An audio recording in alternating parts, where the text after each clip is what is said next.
Пшеница, овес, ячмень – эти культуры Ширвани Битиев выращивает на своих плантациях еще с начала 90-х. Урожай 2015 года обещает быть очень богатым. Этому способствовали майские дожди и работа по удобрению, которые фермер проводит регулярно. В этом году мы посадили 156 гектаров овес, из них где-то половина на семена.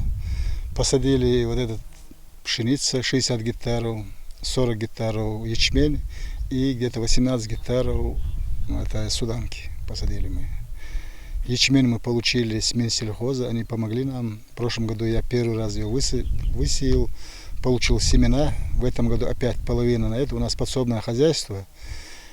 Какую-то часть на фуражим будет, потом на семена заложим мы, чтобы в следующем году опять весной посеять.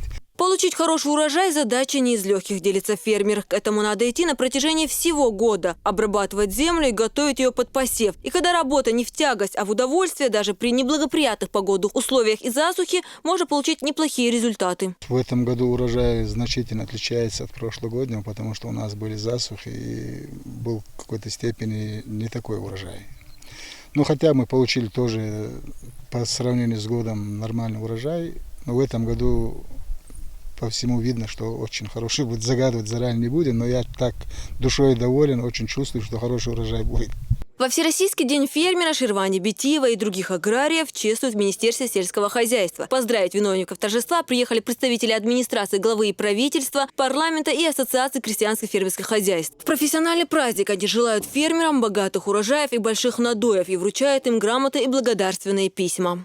В этом году фермерскими хозяйствами посеяны 1300 гектаров сахарной свеклы, 2000 гектаров кукурузы, 3000 гектаров подсолнечника, 2000 с лишним гектаров овощных и бахчевых культур.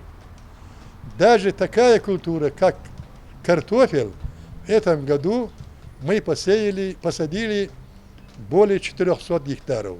Раньше такого даже и мечтать нельзя было. В Чеченской Республике собственники сельхозугодий вносят весомый вклад в развитие агропромышленного комплекса. Сегодня в регионе зарегистрировано более 3500 фермерских хозяйств. В условиях санкций, когда правительство ставит задачи по импортозамещению, они увеличивают производство с тем, что обеспечивают внутренний рынок экологически чистыми продуктами. Динара Мурадова, Муслим Типаев, Ибрагим Налаев. Новости.